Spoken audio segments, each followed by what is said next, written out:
Olá, eu sou Matheus Araújo Kurokawa e eu vou apresentar meu projeto de iniciação científica chamado Supervisão de Robôs Monstros Aquáticos Bioinspirados. A apresentação será dividida nas seguintes etapas: introdução justificativa, objetivos, métodos e procedimentos, resultados e conclusões. Começando pela introdução, eu vou explicar melhor o que se trata do projeto. E por isso eu resolvi explicar termo a termo. O termo supervisão se refere a técnicas que utilizam informações de feedback extraídos de um sensor de visão, no caso câmeras, para controlar o movimento de um robô, ou seja, o controle robótico apoiado na visão computacional. O termo macio se refere a um robô que abre mão de rigidez estrutural para ter maior manobrabilidade e flexibilidade, enquanto o termo bioinspirado se refere a um tipo de robô que busca reproduzir padrões de locomoção e anatomia de animais.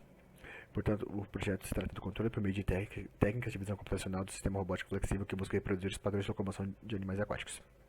A justificativa do projeto se encontra na importância de robôs aquáticos, que são a inspeção de cabos e dutos, monitoramento ambiental e exploração subaquática. No caso de inspeção de cabos e dutos, ele é muito importante na manutenção e estrutura de plataformas de petróleo, dutos submarinos e turbinas eólicas offshore, por isso eles são muito importantes. Os principais objetivos desse projeto são a implementação de uma instrumentação dedicada ao sistema robótico aquático bioinspirado, a comparação de desempenho de duas técnicas de visão, que são a mono e a estéreo, com uma e duas câmeras respectivamente, e a configuração A-Hand será utilizada em ambos os casos.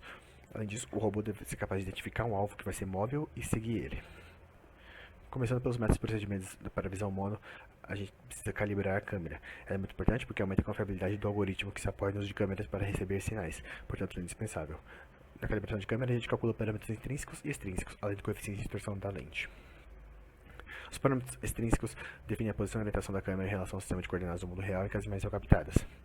Na calibração, são feitas transformações que deslocam o ponto P do sistema de coordenadas do mundo para o sistema de coordenadas da câmera. A origem do sistema de coordenadas da câmera é estabelecida no centro da própria câmera e o eixo Z progride positivamente no sentido de saída da lente. Os parâmetros intrínsecos das câmeras são um conjunto de parâmetros que descrevem as características internas da câmera, especificamente relacionados à forma como ela captura as imagens. Esses são essenciais para realizar a transformação do ponto 3D para pontos 2D de uma imagem. E ele fornece também uma matriz de câmera, que é composta pela distância focal, fator de inclinação e central. Os coeficientes de distorção das câmeras são parâmetros que descrevem as imperfeições ópticas em uma câmera, estão nas distorções das imagens capturadas. Para calibrar a câmera, a gente precisa identificar as linhas retas e suas intersecções, e para isso a gente utiliza falsos de tabuleiros que possuem cruzamento de linhas retas verticais e horizontais, como o chessboard, o aruco e o charuco. Nesse trabalho optamos pelo charuco. Então a gente tira a foto do tabuleiro com as intersecções e esse tabuleiro deve ter dimensões conhecidas. Com isso a gente consegue calcular a matriz de câmera K e a distorção e criar os mapas de correção, que transformam os pontos distorcidos para pontos não distorcidos. Esse método é chamado de método de calibração de câmera de Zeng. Aqui é o tabuleiro, o encontro das intersecções, a remoção das distorções. Para a calibração estéreo, a gente divide em três etapas: a captação das imagens, a calibração individual de cada uma das câmeras pelo método de Zeng e a calibração estéreo. Na calibração estéreo, uma mudança de base do sistema de coordenadas da primeira câmera para o sistema de coordenadas da segunda câmera, utilizando matriz de rotação e translação. Portanto, posso dizer que este par de matriz equivale à posição da primeira câmera em relação ao sistema de coordenadas da segunda câmera. Então, conhecendo a matriz de rotação e translação de uma câmera, que é obtida pela calibração pelo método de Zeng, a gente consegue fazer a calibração estéreo e calcular as matrizes de rotação e translação relativas entre elas, e portanto fazer a mudança de base do sistema de coordenadas, calcular a matriz inicial e a matriz fundamental. O algoritmo de detecção se divide em três etapas: captação das imagens, pré-processamento e detecção. O pré-processamento é feito pelo filtro de cor e binarização, enquanto a detecção é feita pela identificação das bordas, aprovação dos candidatos, identificação do marcador e estimativa de pose do marcador. Captação das imagens, filtros de cor, binarização, tratamento por processos morfológicos.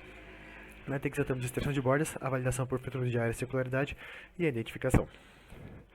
Para estimar a pose, na visão mono, a gente tem um problema do tipo PNP, que envolve a determinação da posição e orientação de um objeto em espaço tridimensional com base em sua representação em uma imagem capturada por uma câmera. Isso existe correspondência de N pontos 2D visíveis nas imagens com pontos 3D conhecidos do objeto, juntamente com informações sobre os parâmetros intrínsecos da câmera. Os pontos expressos no sistema de coordenadas do mundo são projetados no plano da imagem, usando o modelo de projeção perspectiva Pi e a matriz de parâmetros intrínsecos de câmera chamada de K. Basta resolver o sistema de matrizes para estimar a pose desejada. Para estimar a profundidade na visão estéreo, essencialmente, a gente identifica pixels iguais em imagens diferentes. Isso é chamado de correspondência entre duas câmeras.